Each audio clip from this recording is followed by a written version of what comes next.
It's 4 o'clock in Los Angeles. It's 6 o'clock in Chicago.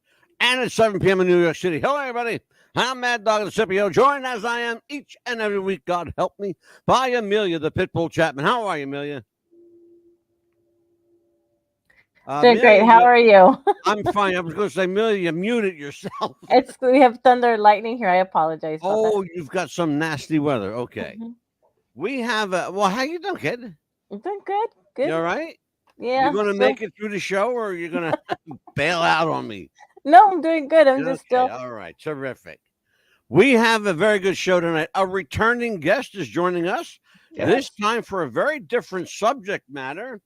One that I would venture to say, Mike Lynch, that tonight's show will be controversial on some level, enlightening on many levels, and certainly a lightning rod, no matter what position you take.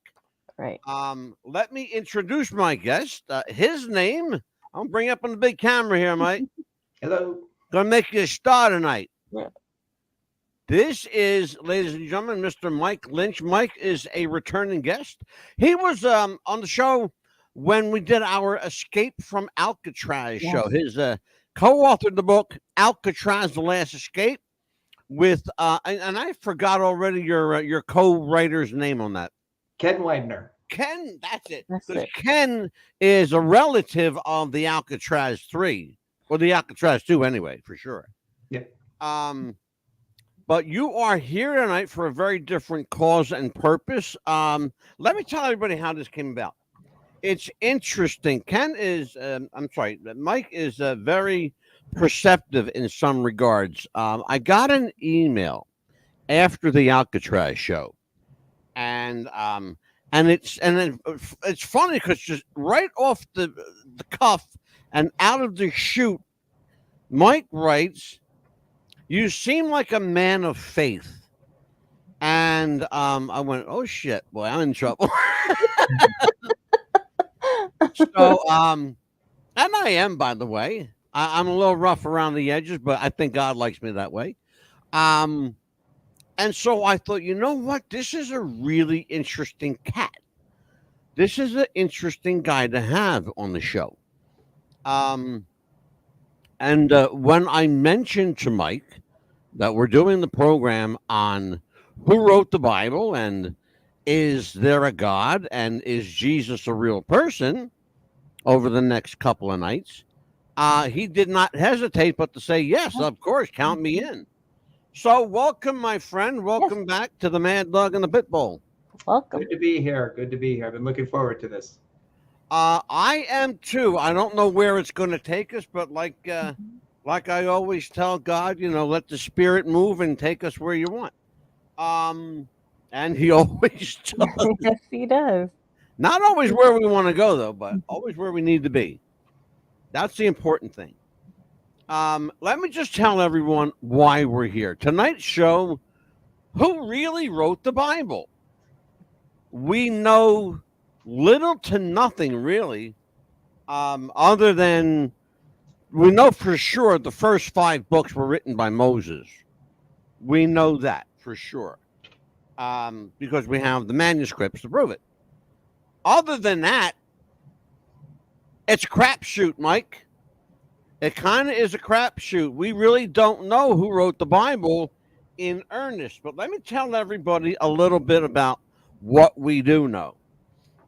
As the sacred text for 2 of the world's leading religions, Judaism and Christianity, as well as others, by the way, the Bible has, and listen to this carefully, folks, the Bible has an unmatched influence on literature, population, and lifestyle, particularly in the Western world. It has been translated into nearly 700 languages, and while exact figures are hard to come by as far as sales figures, while that is hard to come by, it's widely believed and considered to be the best-selling book in the world, with sales numbers in the hundreds of millions of dollars and maybe possibly billions of dollars. Despite the Bible's undeniable influence, mysteries continue to linger over its origins. Even here, now, after 2,000 years of existence and centuries of investigation, we still do not know with certainty who wrote its various texts, when they were written, or under what circumstances. And that, my friends, is the subject and topic of tonight's show. Who wrote the Bible? When did it happen? Were there multiple authors? Was there one guy that wrote the whole thing? Believe it or not, Mike, some people say, yeah. Some Sure. people say Yeah. one guy wrote the whole thing. Well, I think that's easy to disprove, but we can get into that. Well, there's no time like the present, brother. Let's get into it right now. Okay, So well, here's I do agree with you that the Bible is probably the most influential book that has ever been written. I'm not to deny the Quran and other religious teachings in different parts of the world, Yeah. but the Bible goes back to the mid 1400 BCs when Moses wrote the first 5 books. There are a number of passages in the books that talk about God telling Moses to write these things down. As God gave Moses the law, he said, write this down so that this will be remembered and not forgotten. There are numerous passages that discuss this. And for those who claim, well, Moses was, illiterate, he couldn't read or write, how could Moses do this? What they also forget is in the early part of the book of Exodus, Moses was raised in, as it was called, Pharaoh's household. Yes.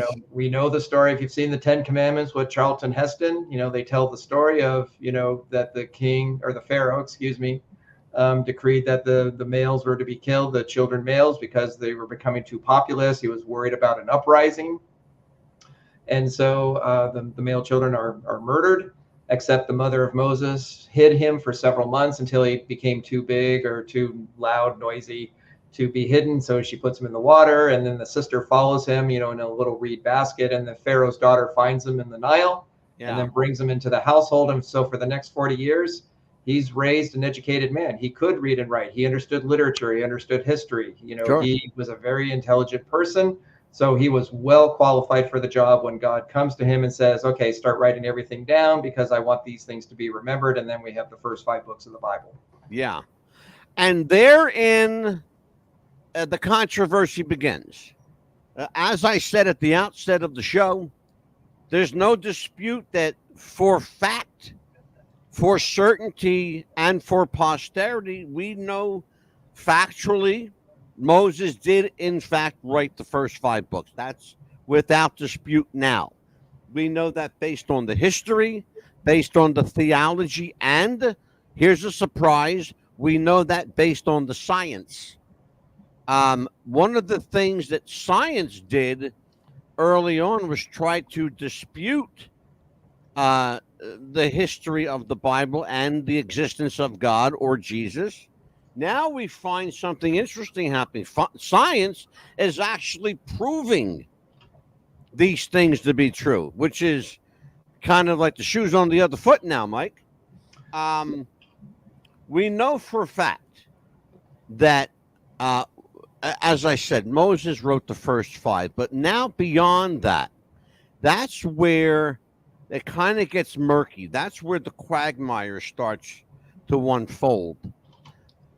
Can we say with certainty that the Bible as we know it today, in its King James form, because that is the closest to the original text that we know, do we know whether the Bible today, Mike, we can categorically say was written by a limited number of authors, 1 or 2? So the book, when we'll just say Old Testament, New Testament, because if you come from a Jewish background, or anyone who comes from a Jewish background, they would not refer to what typically the Christian perspective, the Old Testament. They would call it the Hebrew Bible. Yes. And then for them, of course, the God's revelation stops in the last book, which is the book of Malachi. Yeah. He's a minor prophet. And then there's what's known as the 400 years of silence, when God doesn't speak or there's no new revelation. And then we get into the New Testament, of course, when Jesus appears, and then what happens with the birth of the church and the various epistles and letters that were written after that. But I'm just going to, just for reference sake, I'm just going to say Old Testament, New Testament. So there are approximately, there are 66 books in the Bible, and there are generally considered to be approximately 40 authors of those books. And you have to remember that Moses was around 1450 BC, thereabouts. Right. And the Old Testament is written until about 400 BC, like I said, with the book of Malachi. Mm-hmm. And then when you go to, we'll just say near year zero, when Jesus arrives, he starts his ministry approximately 30 AD, thereabouts. Yeah. And the canon closes for the New Testament around the year 90, 95. Yeah. So you have a total revelation of approximately 1,500 years, give or take a decade. Interesting. In recent years, there have been a number of people that put forward theories. We will talk about two of them tonight: the single author theory and the various schools of authors theory. Let me just take and much of this is just validation and verification of what Mike said. The single author theory was believed to be Moses, the Hebrew prophet who led the Israelites out of captivity in Egypt and guided them across the Red Sea toward the Promised Land. Yet, nearly from the beginning, readers of the Bible observed that there were things in the so-called 5 books of Moses that Moses himself could not possibly have witnessed. His own death, for example, occurs near the end of Deuteronomy.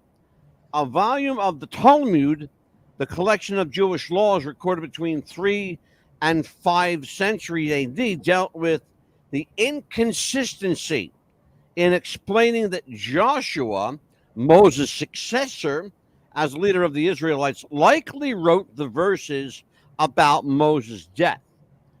Your thoughts on that, Mike, and have you heard that? Are you familiar with this? Yeah, that's a common argument against Moses writing the first 5 books of the Bible, because, as you said, in Deuteronomy, the 5th book, the end of the book records the death of Moses. So, of course, how could Moses have written his own death unless he was, a really significant prophet?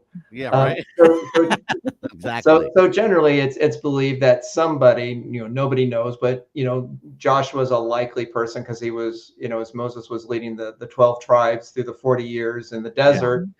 Joshua was his general. He was his leader. He was Moses' right-hand man. So he had very close access to Moses for many, many years. He was actually, not a lot of people know this, but when Israel, or the children of Israel, after they're released from slavery in Egypt, they make it, to the Red Sea. Right. And they're about to enter the Promised Land. But before they do, Moses sends in the 12 spies to kind of check out the land, see what it's like. Mm-hmm. And one of those spies was actually Joshua. Interesting.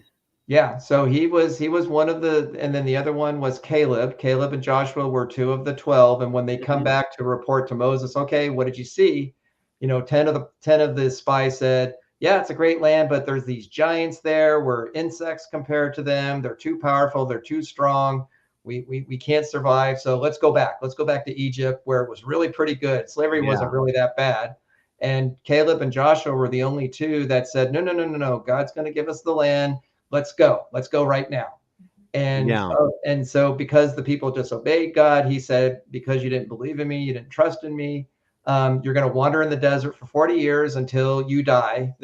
Not all the people died. It was the adult generation, the adult, 20 and above.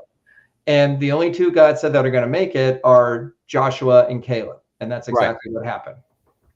Interesting stuff. I think, just on forget about the spiritual aspect of it for a moment.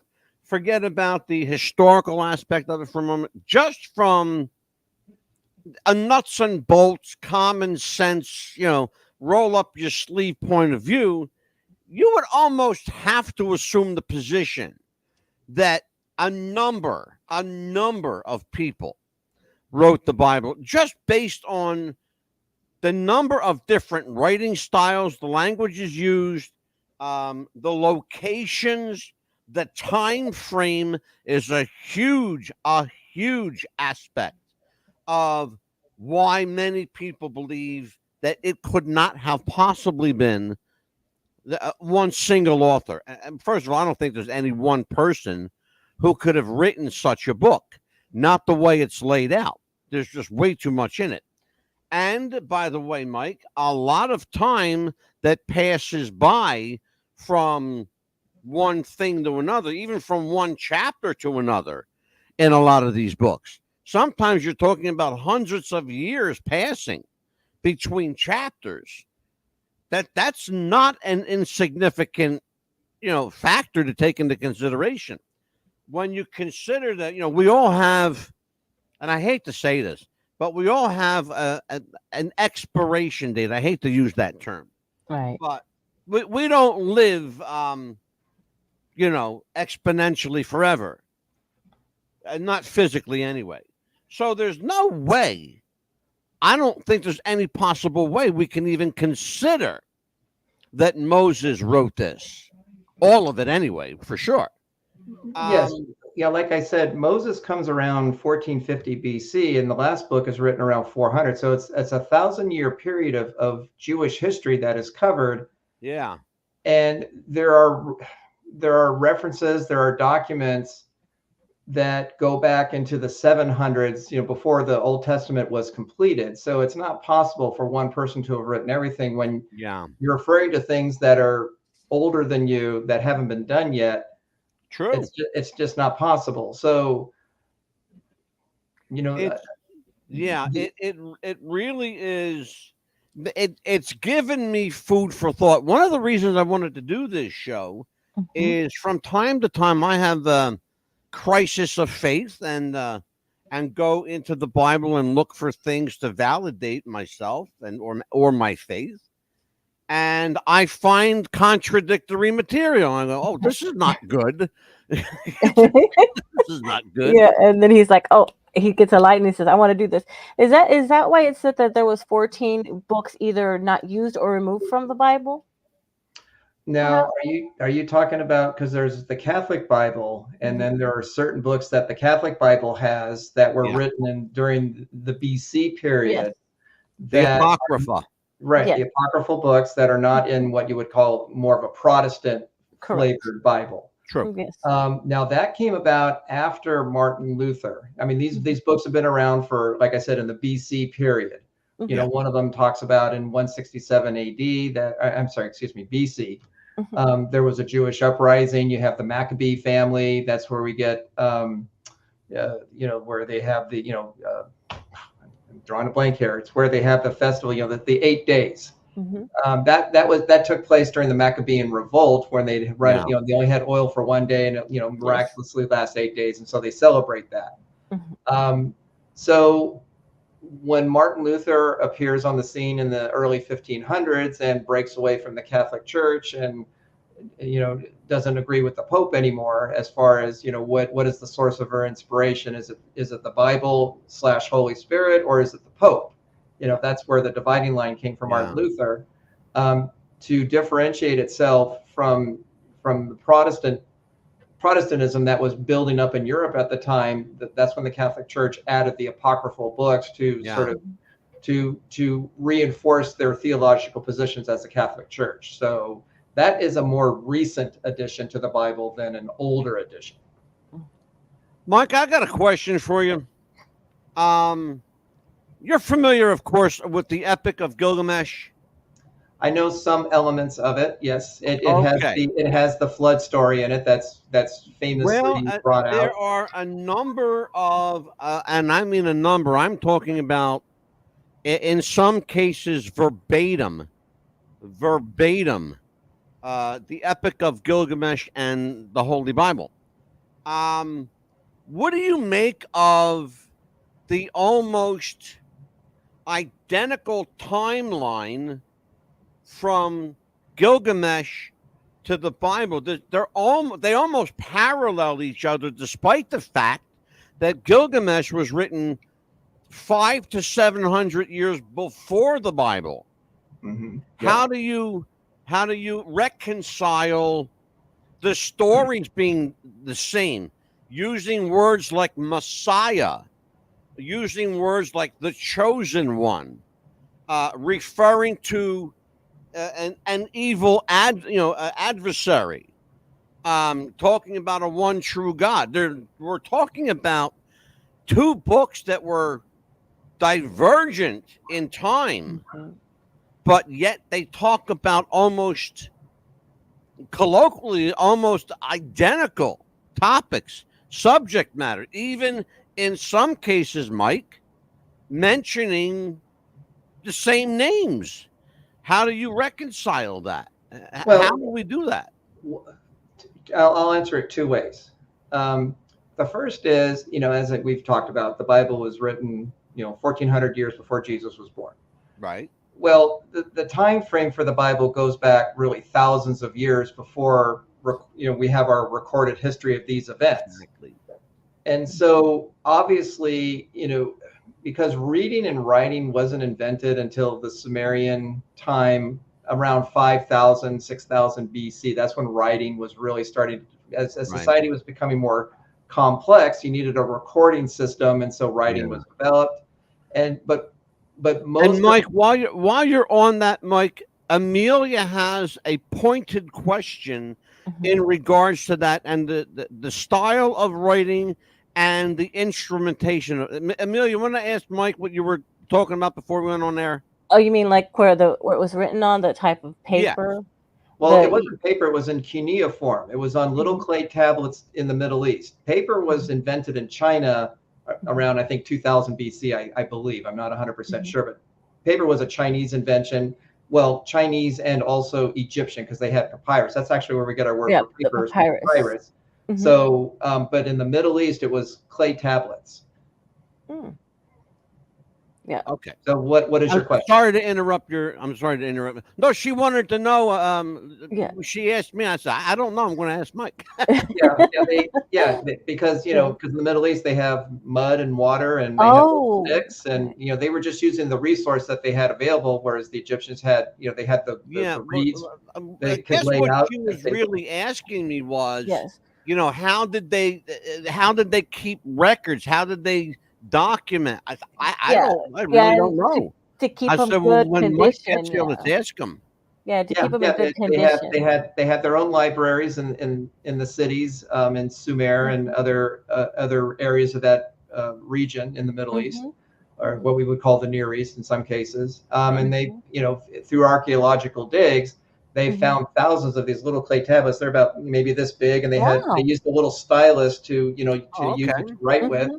And these records have been decoded, have been deciphered, and they can read them. A lot of them are just ordinary record keeping, grains and who owes money and when the next delivery is going to be. But others are prayers to certain gods.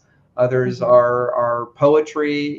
They're people. What do we write about? We write about the important things of our lives. Well, they would find these things in the library, and they have found thousands and thousands and thousands of these little clay tablets. You can go online and see them. They're quite interesting. But what I was going to say before was, even though reading and writing had been invented, we'll say 9,000 or 7,000 years ago, approximately. For 99% of humanity, they're illiterate. The people who had an education were surrounded around the monarchies, the royal lines. You had a king, you had governors of regions. They had to keep records. The scribes and the religious people would need to be educated. They can read and write, but the regular person, the regular people, they were illiterate. And so the way that they communicated information was through stories or through recitation of important events that had happened in the past. And that's how they got their information. And so Right. when you talked about the Epic of Gilgamesh and how it parallels very strongly elements of the older books of the Bible, the earliest books of the Bible, especially in the book of Genesis, it's Right. not surprising to me, because you've had these stories passed on from one generation to another for thousands of years. Yeah. And so there are bound to be strong similarities in some areas, but also they're going to diverge. They're going to be different in other areas. And so there are some very strong dissimilarities in these stories. But Yeah. like I said, I mentioned the deluge, the flood story. Well, they're in both the Bible and the Epic of Gilgamesh, and many, many different cultures around the world, they have flood stories as well. So Yeah. these stories have been passed on for thousands and thousands of years, so that you would expect it to be that way. I think we have to have this discussion. It's important we do, because it ties into the larger question that we'll address tomorrow with Mike, which is there a God? Was Jesus a real person? As we said earlier, science has come a long way in not only validating the Bible, but validating possibly the existence of God and Jesus. But there are two sides to this coin, and we're going to hear both of them. That's why I felt it was critical, Mike, that we have this discussion on the Bible first, because people call this, as you well know, they call this the inspired word of God. And this gets into the whole question of God, which I'm sure we'll delve into that at some point tonight. But I really want to save that discussion for tomorrow. Sure. Because we have at least one more night. I would love to get Mike Lynch for another night, believe it or not. I'd love to have you for 3 nights this week if I could. Because Wednesday would be like the show to really get into. The question of whether there were multiple authors. Well, here's what I am told about that. To explain the Bible's contradictions, repetitions, and general idiosyncrasies, most scholars today agree that the stories and laws it contains were communicated orally through prose and poetry over centuries in time. Starting around the 7th century BC, different groups of schools, authors wrote them down different times, different places. Location's a big thing too, Mike. Location's a huge component to the whole Bible story. And before they were at some point, probably during the 1st century BC, combined into a single multi-layered work that we know today, it started somewhere. The Bible started somewhere. And I think we can all agree that it had at least multiple authors. Clearly, yeah, it had to. Yes, I of never course. subscribed to the single author theory. It Yeah. had to have different authors. Because Yeah. like I said, it was written over a period of 1,000 years, and it's not just a longevity question. It's also the source material. You have people from different backgrounds writing the Bible. It's not just Exactly. like you have King David who wrote the Psalms. Yeah. You had Moses, who, I mean, yes, he was a prince of Egypt, but he was also a shepherd for 40 years. He was a very humble man who lived a very simple life, the second half of his life before God, called him through the burning bush and to lead the children out of Israel. Yeah. Joshua was a general leader. David, yes, he was a king. Well, he didn't start off as a king. He also started off as a shepherd. He was just a simple shepherd who came from a humble family. Yeah. You had, some of the prophets who were, some of them were monastic. They lived, kind of out in the wilderness areas. One of them was a fig farmer, just to name a few different things. And one of the things that you also made reference to was location, how that's important. And that's exceptionally important because, the Bible was written by eyewitnesses. They saw events like, for example, the book of Lamentations was written by the prophet Jeremiah. Well, he's writing about when the Babylonians destroyed Jerusalem in 586 BC. They came in, conquered the country, burned the city, burned the temple, and most of the people are led into captivity back into Babylon. Well, Jeremiah was prophesying beforehand, telling the people, if you don't repent of your sins, because they had fallen into idolatry, they were worshiping Baal and other local deities, and God had told them not to. They kept doing it. And God says, if you don't repent and turn from these practices that I have not approved, I'm going to send a conqueror. And that's exactly what happened. So he writes in the book of Lamentations, literally looking at the burned out city and just crying. That's what the whole book is about. It's just the loss of a nation and a people and a culture. Well, he was an eyewitness and he wrote about his experience. And so in many of the books reference battles, locations, cities, towns, historical events. And you can go to other historical records outside the Bible and corroborate this information. And it says, like you said, it says essentially the same thing. And in history, the standard of history to document something as authentic or actually have a factual event of happening is have two independent sources saying the same thing. That is the standard history uses. Mike, we will take a short commercial break from our sponsors.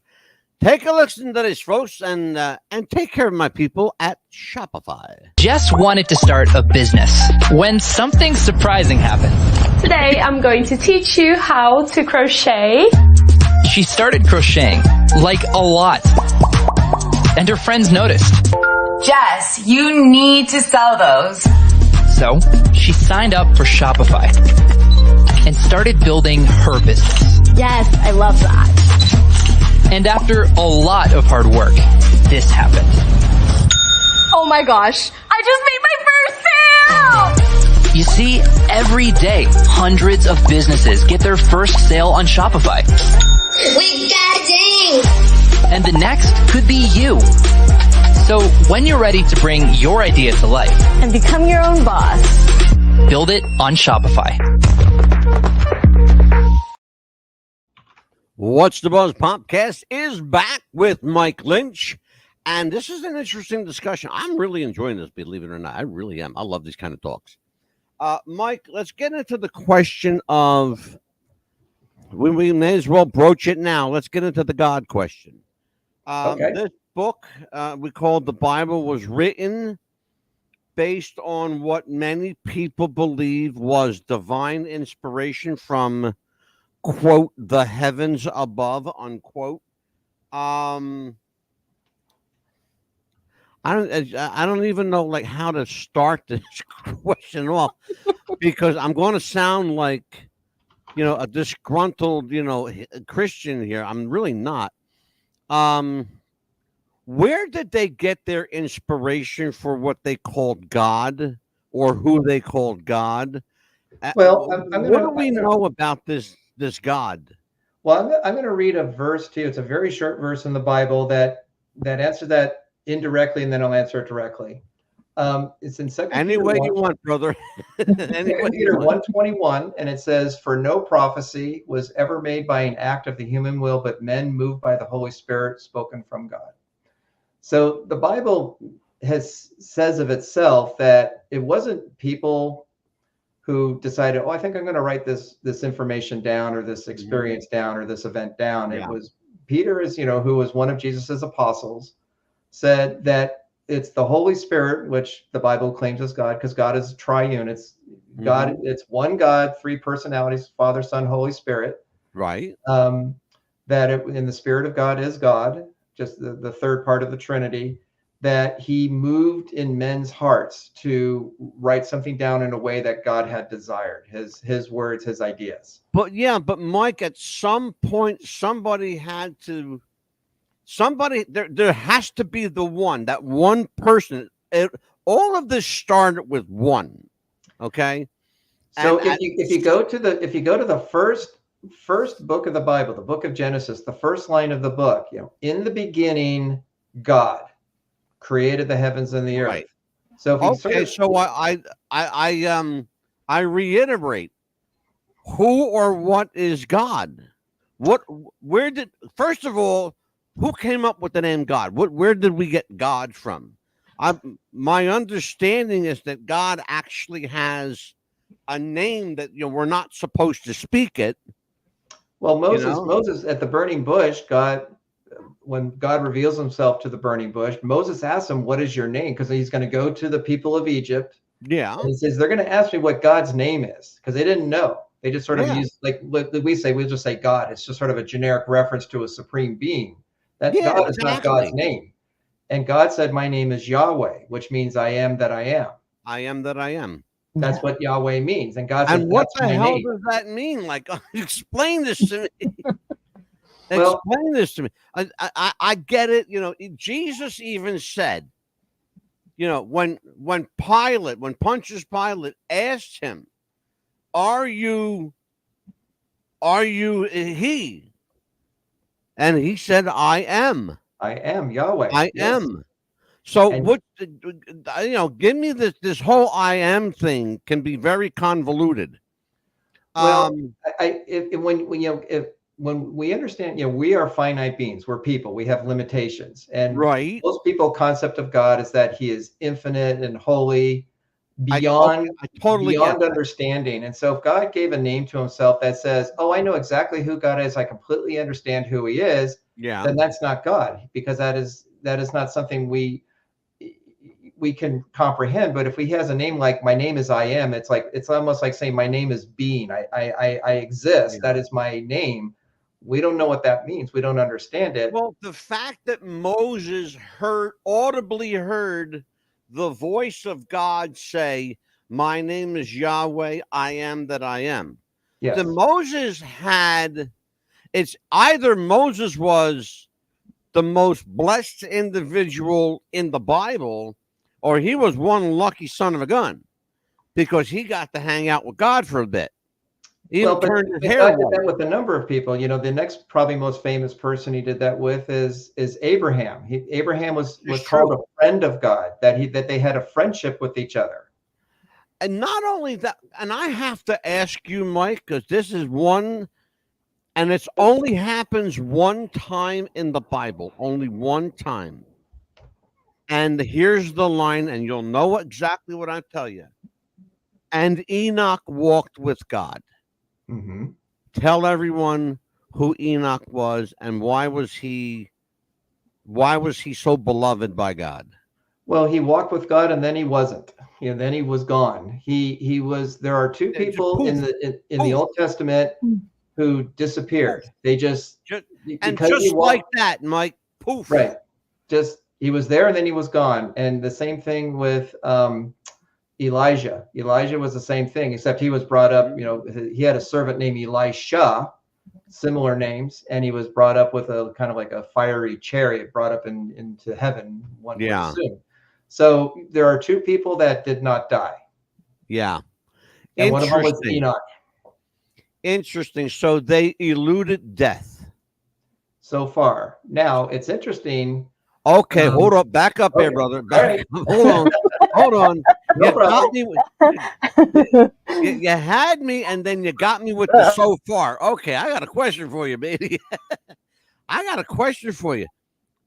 What do you mean so far? It's been a long time. Obviously, Enoch and Elijah, and Abraham, those cats were a long time ago. Yes. Okay. We're a long way removed from that. Yes. Okay. So are you telling me that maybe they're still hanging out, or no? That's not what I'm saying. Yeah. Okay. The Bible makes gives the picture that when they were taken up to heaven without experiencing death. I got you. Okay. So now let's jump to the New Testament. Book of Revelation, and I'm not going to go deep in Revelation, so don't worry about that. So in Revelation, I'm not concerned about that. I know Revelations. So it talks about the rapture. And I know that's very controversial. There's a lot of different ideas about it, but the general idea is that, Jesus said he promised to come back, his second coming. And it says that for those who are still alive when he comes back, they're going to rise up and meet Jesus in the air, according to Revelation. So they're not going to experience physical death. They're going to immediately be Okay, so Connected here to is him. my understanding of that, Mike, and you and I have to have this dialogue. All right, here's my understanding. Those that are dead in the flesh will rise first and meet Christ in the air. Yes. Okay? Yes. Okay. What about those that are physically living? They will be. Paul talks about being transformed. That in the twinkling of an eye, we will be made like him, like Christ, in his glorified state. Okay. Now, let's also understand something. The people will fight you on this word. At no time, anywhere in Scripture, is the word rapture. You'll never find it in the Bible. The Bible, on the other hand, talks about Jesus taking up his church. Okay, and that's the translation in the King James, to be taken up with Christ. Okay, explain to me and everyone watching and listening, because there are a number of people, quite a few, in fact. Where did we get the word rapture? Why does that have this? It has this firebrand effect, right? That it's a lightning rod, Mike, and people go crazy when you say rapture. Yeah, you are correct. In 1 Thessalonians 4:17, it's translated "caught up," and it says that the Latin translation "caught up," use the word rapturo. The Greek word it translates is harpazo, which means to snatch or take away. So it's just it's a transliteration of the word. Okay. Just like the word baptize, it's the word baptizo. I think it's baptismo. It just so we, instead of defining the word, we just transliteration of it into English. That's all it is. Okay. And it's important because, like I said, Mike, and you know this to be factual, people will argue with you. They'll fight you on minuscule words. You take one, especially to a Bible literalist, they will fight you tooth and nail on the literal meaning of a single word. Forget about phrases. One word will get you in trouble. Sure, of course. That's my next question.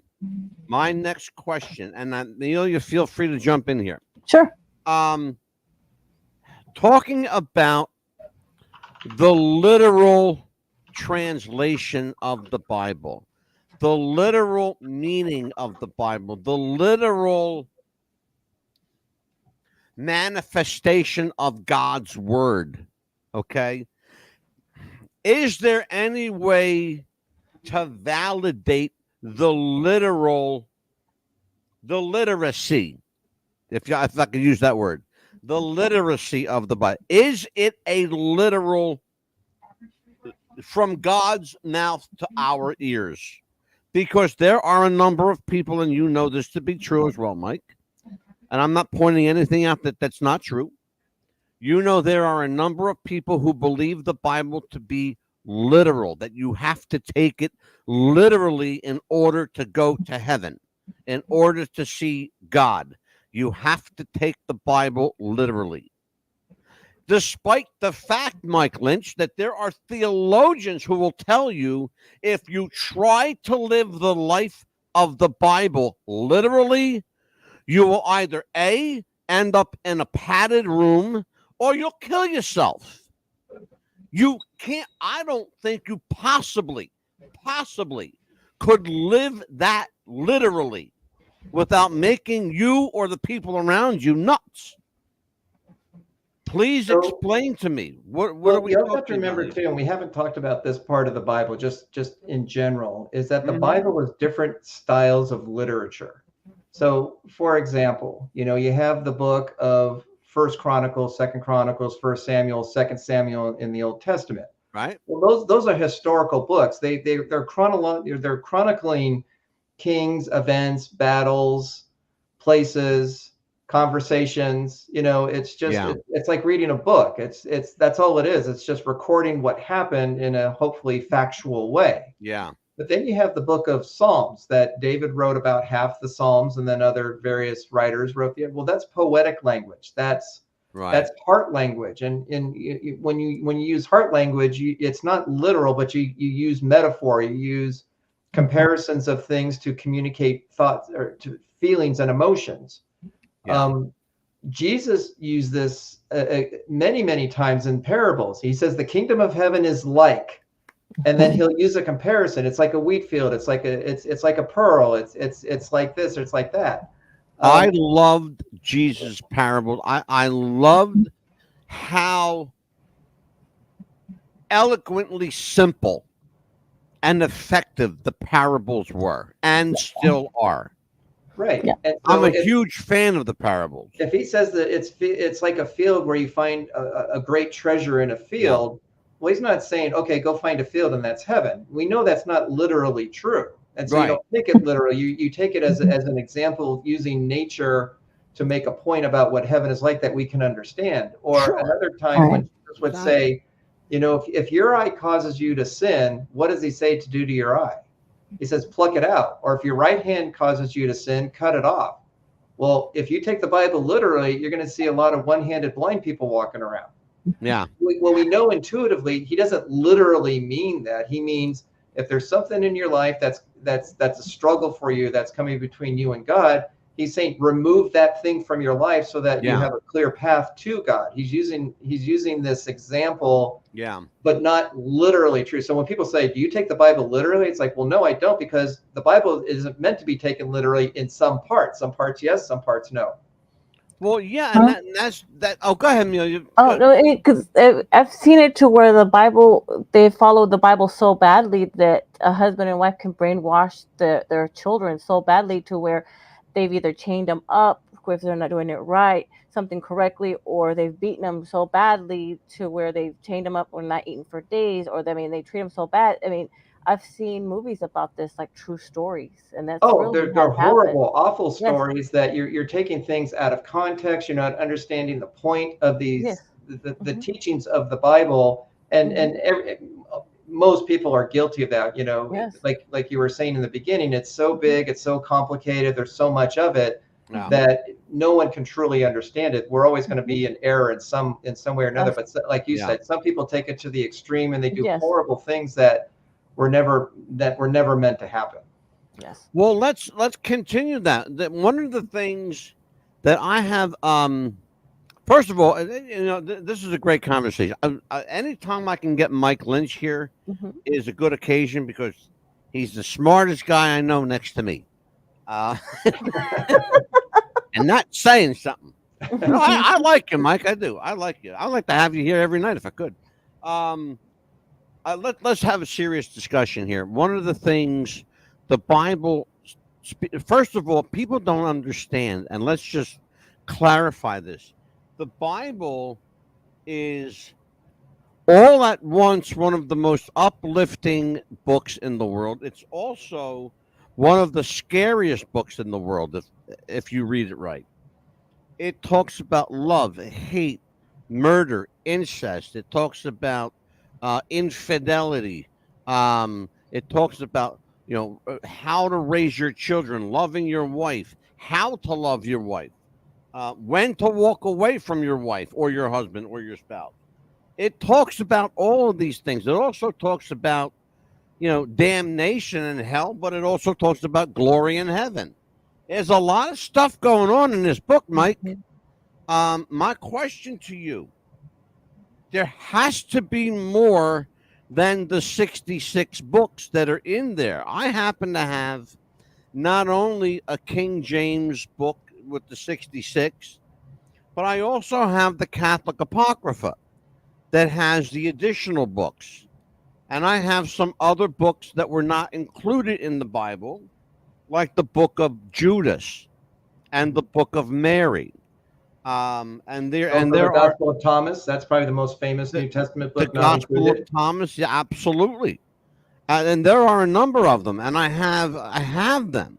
But here's the thing: why are they less important in telling the entire chronological story than the 66 that are there. My question is not without merit, I don't think, because if you read, and you and I spoke about it at the beginning of the show, talking about the idiosyncrasies, the inconsistencies, the hypocrisies, and that's just in the first 5. And there's a whole bunch more after that. There's 61 more after that. That in many ways kind of repeat that. And certain stories just stop and others pick up. Or you go, okay, well, it's like watching a movie that all of a sudden it stops and then the credits roll. Wait, what the heck happened here? Yeah. You know? What happened here? It's like, where to go? So let's talk about, we have to have this discussion. It's important. The books of the Bible, there's got to be more. There have to be. Well, it's hard to answer that question. I'm sorry.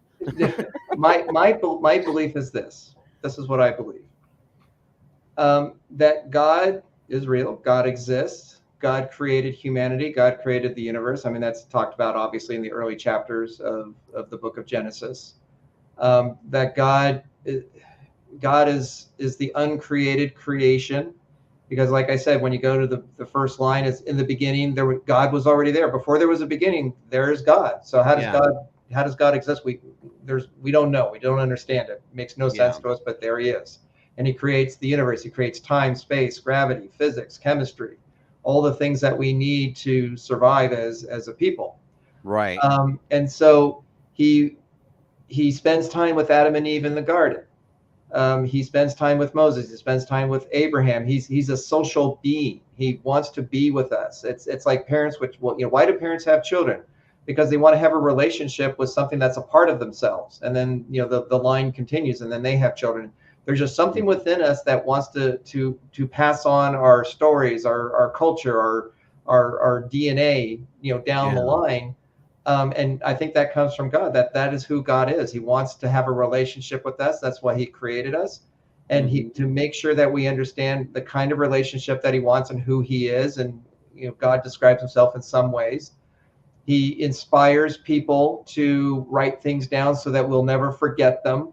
Oftentimes, again, when we go back to Moses, if a battle took place or if God did something supernatural, he'd say, build an altar here, or pile some rocks here, so that when your son comes and says, hey, Dad, why is that pile of rocks there? Well, let me tell you what God did.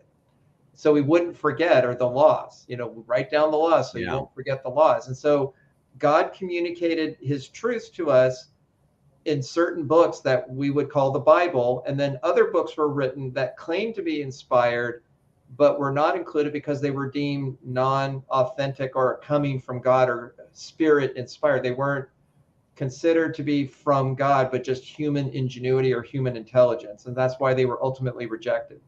Many years ago, a long time ago, Mike, before you and I were ever thought of, there was a guy named Pope Constantine, and he gathered a group of people at the Council of Nicaea. Yes. And that's where they came up with the idea of putting these books together. Well, that had actually been going on before that. It was starting in around the 2nd, 3rd century of the church's existence. Now, this is before the Council of Nicaea, which was in 325. Okay. The church had already started collecting books, because there were different in Europe. There were different schools of thought. There was one in Rome. There was one in Alexandria. There was another one in Jerusalem, of course. Right. There were different centers of learning for the New Testament, for the church. Yeah. And there were different theological flavors that were permeating based on, who was the bishop of a city, or, if there was a school, there was sort of like a study learning area, what were they teaching? Yeah. And so when Constantine became emperor in around 316 AD, right. He was a pagan. He was a Roman emperor, and he he converts to Christianity, but that comes later in his life. Yes. He sees, because at that time it's believed that Christianity was about 10% of the Roman Empire, 10% of the population were Christians. The rest of them were they worship the Roman gods and Greek gods. And he starts to see the benefits of Christianity, and he starts to align himself with Christians. And so when he brings the Council of Nicaea in 325, he brings all the leading bishops. There's around 100 or so of them, or maybe it's 200, to come up with what was later became what was called the Apostles' Creed. That is recited, primarily in the Catholic Church, but other denominations have the creed as well. There might be variations of it. Well, the other thing that they also wanted to formalize was for the New Testament, that the Old Testament had been pretty much accepted as done, finished. They weren't going to add any new books, and no books were going to be added. But for the New Testament, it was still a work in progress. And so they had a number of criteria to determine what was considered inspired and what was considered not inspired. So, for example, I talked about the Gospel of Thomas. We have 4 Gospels: Matthew, Mark, Luke, and John. Those are included in the New Testament. We're going to talk about them at some length after the commercial, but go ahead. Yeah, but Gospel of Thomas was written in the 200s, was rejected because it was known as a Gnostic gospel. And Gnostic is where we get our word knowledge, or Gnosticism. Yep. And that was sort of like, there were like secret societies, where they had these special, beliefs, chants, practices, very secretive, kind of like a Freemason today, kind of similar to that kind of an idea. Yeah. And a lot of the Gnostic beliefs the main one was that Jesus was not a physical person. He didn't actually come in flesh. He came in spirit. He just appeared to be a human being. Yeah. And the reason that's important is because in traditional Christian thought, that Jesus was killed. He died on the cross because he was a person. He was incarnate in the flesh, and he died and then rose again and conquered sin and death. That's the traditional Christian belief. Well, if he was really spirit and he really didn't die, then that really challenges modern Christian thinking. And so the Gospel of Thomas is of that flavor. So that's why it was rejected, because of the flesh issue. Well, we're going to get in, and I'm glad that you brought that up tonight as a precursor, because we're going to get into that tomorrow about, who Jesus was. Was Jesus a real person, or was Jesus an alchemy of other individuals to create this? Then it's a mess, believe me, but there's a movement going on right now, and it's got some legs, Mike. I'll be honest with you. It's got a lot of motion behind it, that there are people who do not believe that Jesus was a real person. They believe he was an alchemy of several individuals, largely emperors of the time, or leaders of the time. We'll talk about that. I happen to believe Jesus was real. I happen to believe that he died on the cross and rose from the dead. I happen to believe all that. That's just me. But we will talk more with Mike Lynch right after this. I have to do this. Mike, I'm so sorry for the commercial I have to play. That's but okay. you can hold your ears. Amelia happens to love this commercial. No, I don't. Do you have sweaty balls or volleyball netty balls? It's time to make them ready balls. The Manscaped.com Lawnmower 3.0 will do the job and clean your knob with its patented no-nick head, so your head will function as desired. Enter promo code WrestlingFuture for a generous 20% discount. That's enter WrestlingFuture for a 20% discount. Manscaped.com and Wrestling with the Future, going balls to the walls with Manscaped.com. And the Lawnmower 3.0, your balls will thank you. And so will we.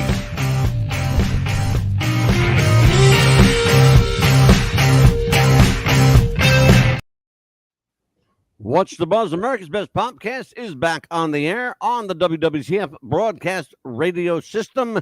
I am Mad Dog DeCipio. She is Pitbull Chapman. That's Mike Lynch, my buddy. And we are back talking about, we got some serious stuff to talk about too. Real serious stuff. Mike, one of the biggest contentions when you're talking about who wrote the Bible, a large point of contention is who wrote the Gospels.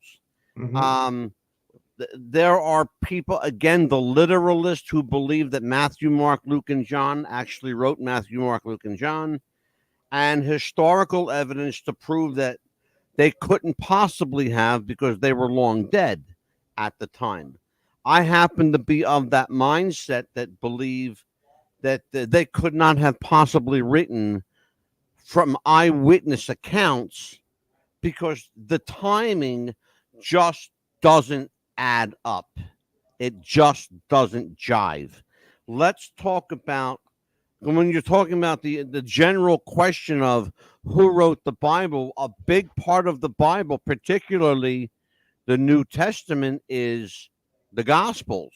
So can we get into, Mike, a little bit about the Gospels? Let me just give everybody kind of a heads up here. And it's really simple.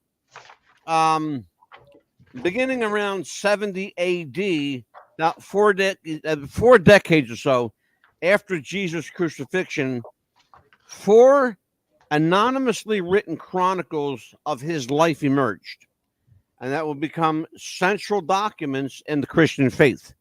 The names for Jesus' most devoted earthly disciples: Matthew, Mark, Luke, and John. The 4 canonical Gospels were traditionally thought to be written as eyewitness accounts of Jesus' life, death, and resurrection. For more than a century, scholars have generally agreed that the Gospels, like many of the books in the New Testament, were not actually written by the people whom they are attributed to. And there, Mike Lynch, is where I want to begin with you.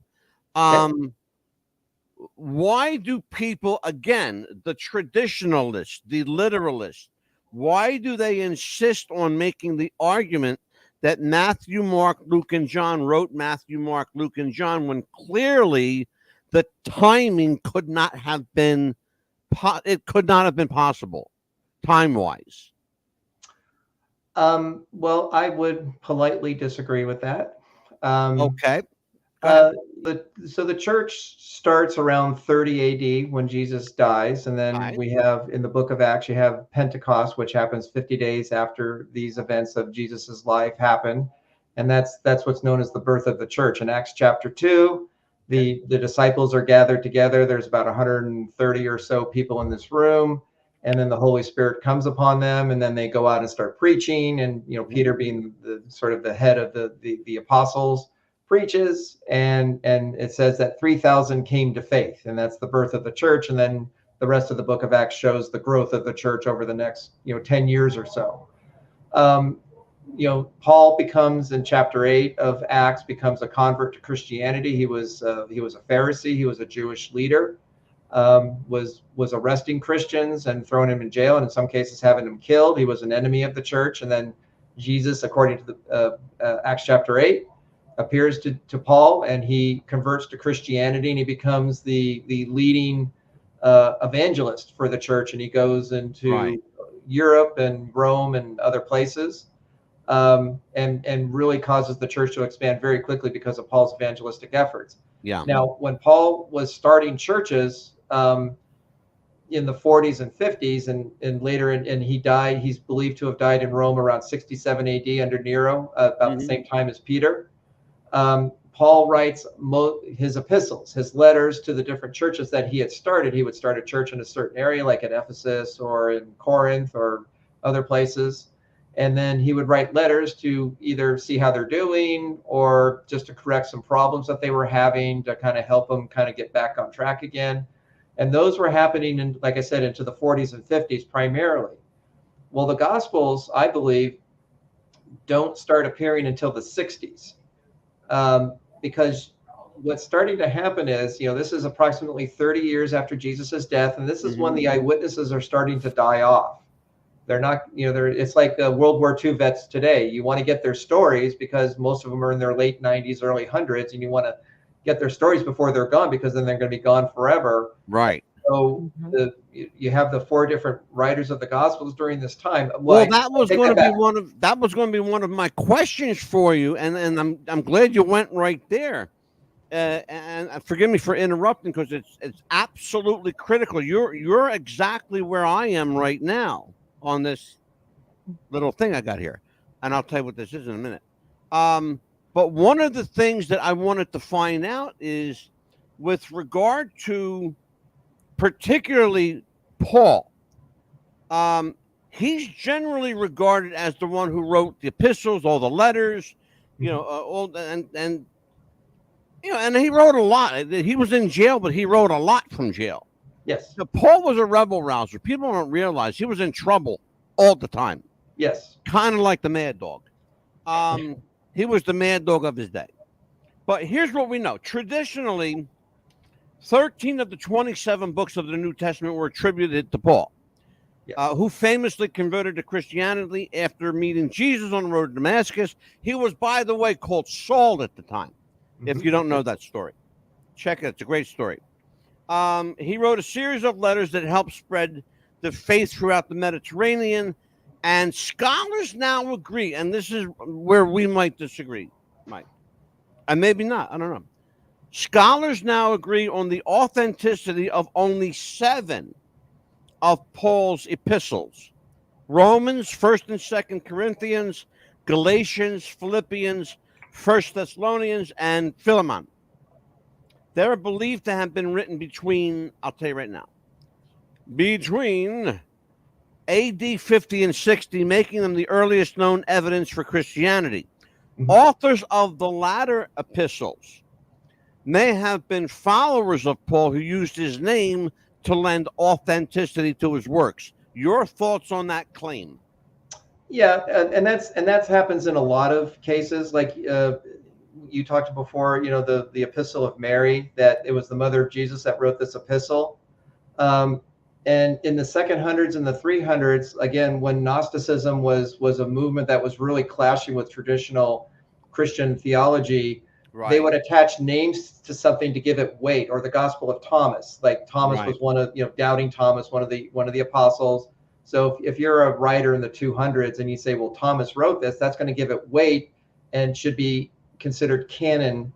And that was a very, very common practice at the time. And so that's why, trying to discern who wrote what was very important, because did this person really write this, or did they claim to, or is somebody making the assertion that it was written by an eyewitness of Jesus and his ministry? So, and that's one of the criteria for the New Testament of, why is it important that the eyewitnesses wrote the New Testament? Well, that was what the church determined to be one of the deciding, it wasn't the only one, but it was one of the deciding factors. Yeah. That if Paul wrote something, or if John wrote a gospel, or James, the brother of Jesus, wrote the Epistle of James. Obviously, he was an eyewitness. They were there at the time. They saw and heard, and even John, when he writes his gospel, saying, I saw him, we held him, we were with him. We saw him when he was hungry and thirsty and he was tired. I experienced all these things for 3 years when Jesus did his ministry, versus someone who wrote in 250 AD who claims to have been an eyewitness, but there are 150 years beyond these historical events. Which one is more authentic?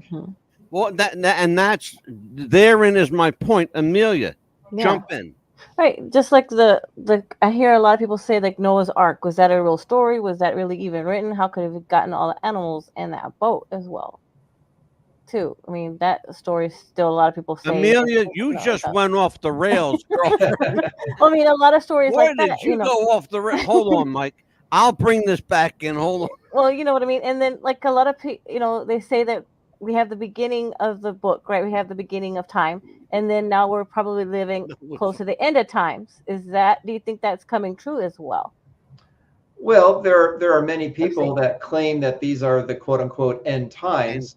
In the 1970s, there was a famous writer, Hal Lindsey. If you're familiar with Hal Lindsey, I'm very familiar with Hal Lindsey. Absolutely. And he wrote Countdown to Armageddon. So he believed in the 1980s, like, this is it, where it's happening, at any instant of time. Well, that didn't happen. Or in 1988, Edgar Weisnant wrote 88 Reasons Why the Rapture Will Take Place in 1988. Well, that didn't happen either. Well, you know what? In fairness, Mike, let's just, let's be honest about it. In fairness, people have been saying we're in the end times since the beginning of time. Let's just call it what it is. Well, when Peter wrote I can't remember if it was the first epistle or the second epistle. I think it was the second one. Right. When he says, that basically there was a belief in the church in the 60s that Jesus was imminently coming back within their lifetime. And Peter says, God is not slow about keeping his promises. He's trying to reassure the church, because they're saying, you said he was coming back. Where is he? And they're starting to lose their faith. They're starting to lose their hope that what they were saying was true. And he's saying, well, to God, a day is like 1,000 years, and 1,000 years is a day. God sees time very differently than we do.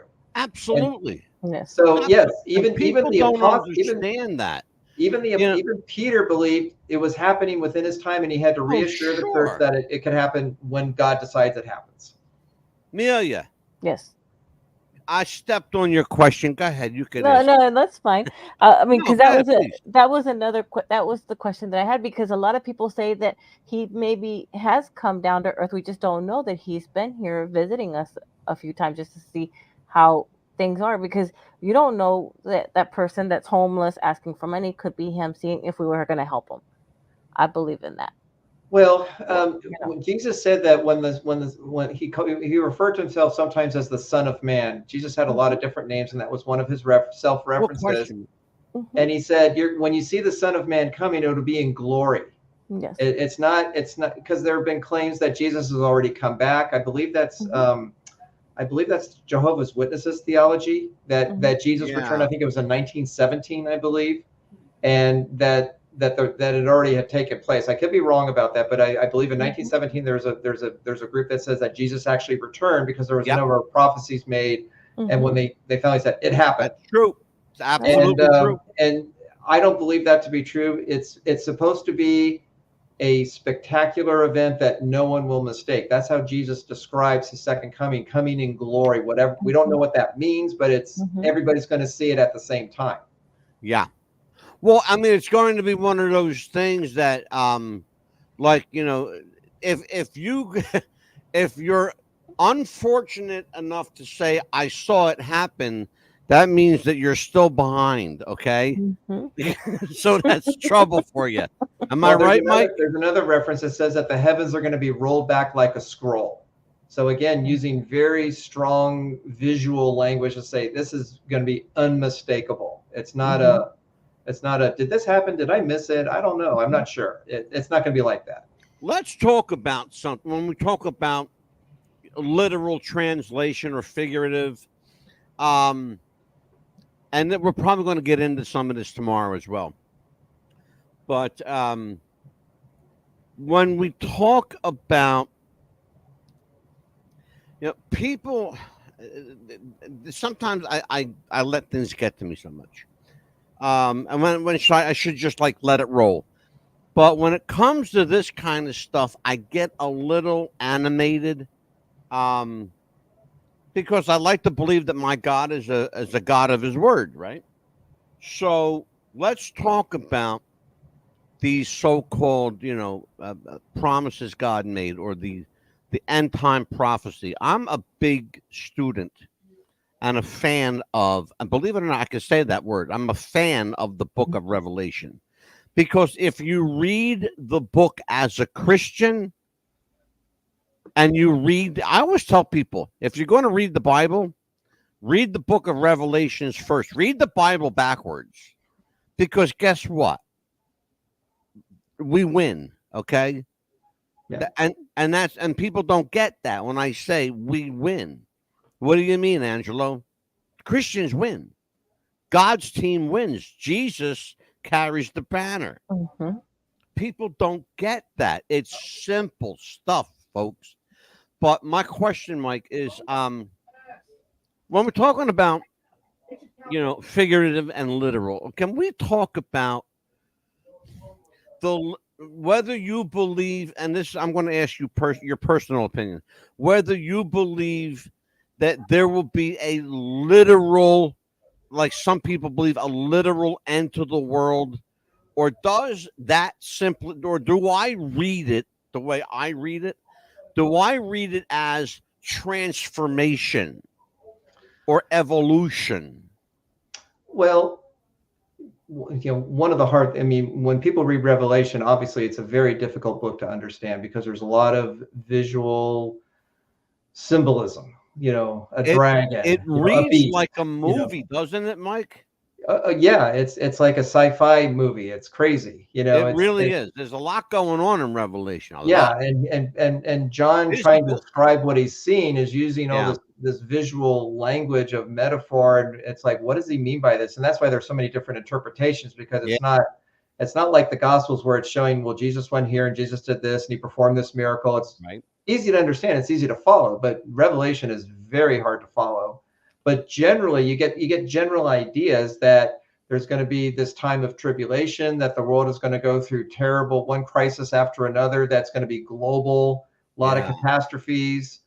And then the Antichrist / beast shows up and declares himself God, and pulls people away from worshiping God to worship himself, whoever this person is, who's going to have supernatural power of some kind. And he's going to be a very charismatic person that can sway people his way. And there's going to be there's no Armageddon that takes place where there's this climactic battle, but we're poised to have this battle until God intervenes. And then, like you said, that the earth is in pretty bad shape by the time God intervenes. And then later on, I believe it's in chapter 22 of Revelation, it talks about how there's a new heaven and a new earth, that God is going to transform the world and make it back like it was in Eden. That in the center, it says that the sun is not needed anymore, because God's presence is going to be light, and everyone, the light of the world is going to be through God. And there's going to be a tree in the middle of Jerusalem. Again, going back to the language of Eden and Genesis. So yes, it's going to get bad, and then it gets really good, and then we're going to be with him forever, living in paradise with God and Jesus and the Holy Spirit, and all. John says he saw millions upon millions of people, more than he could ever count. Those are all the people that are going to be with God for all time, for all eternity. And let us talk about that. We got a lot to talk about, brother. But we got a couple nights to do it, because you're going to be with. Let me just ask you right now, while I have you here. Can you join me Wednesday night, Mike? To discuss what specifically? We're going to continue this discussion. Sure. I think I can be here on Wednesday. Fabulous. I will take care of that. I will make sure Amelia. In fact, you know what? I'm going to give it to you myself. I'll send a link to your email. Because we have 3 nights of this kind of topic, and I wanted this to happen.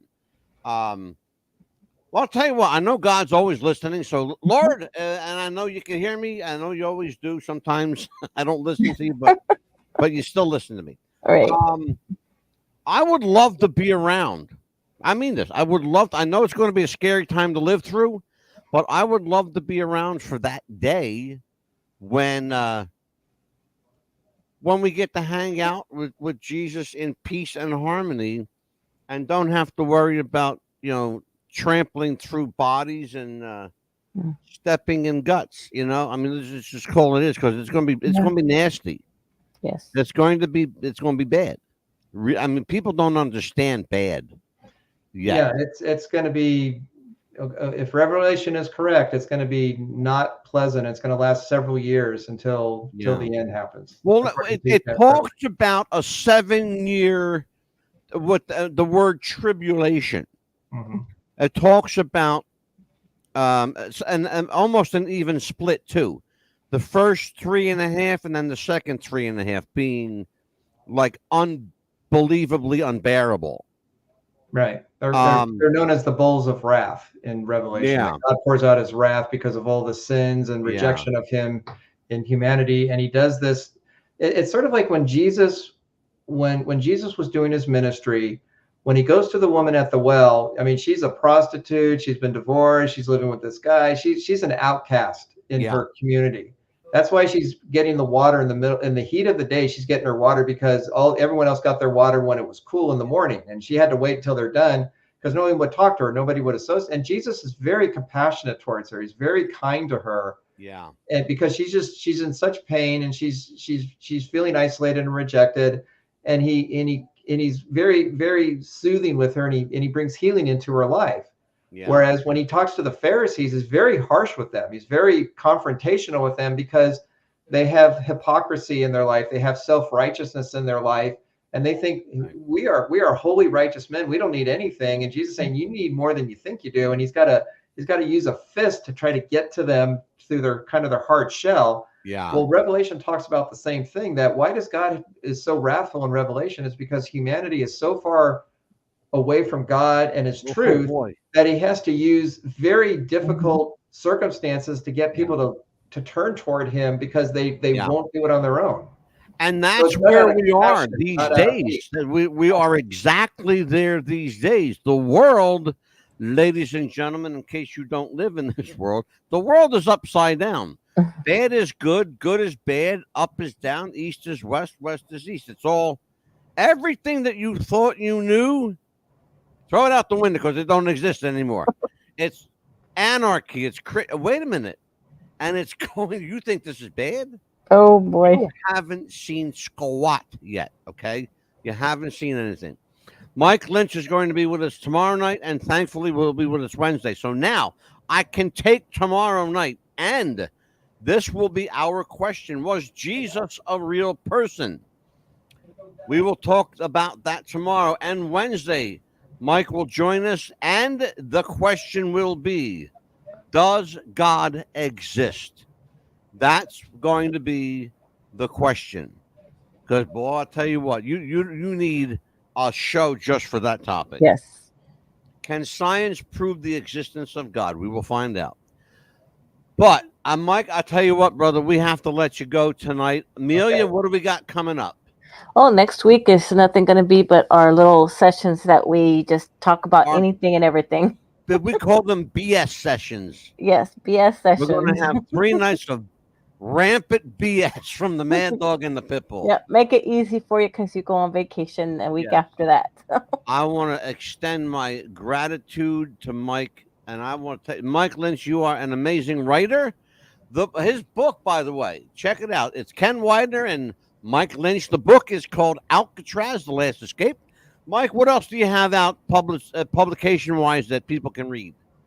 Oh, I have a number of books that have come out over the years. They can just find my name on Amazon, Mike Lynch, and then they'll find all the books. It's there's too many to mention. So. L-Y-N-C-H, ladies and gentlemen, Mike Lynch, author Mike Lynch, friend of mine, Mike Lynch, good guy, Mike Lynch. Smart guy, too.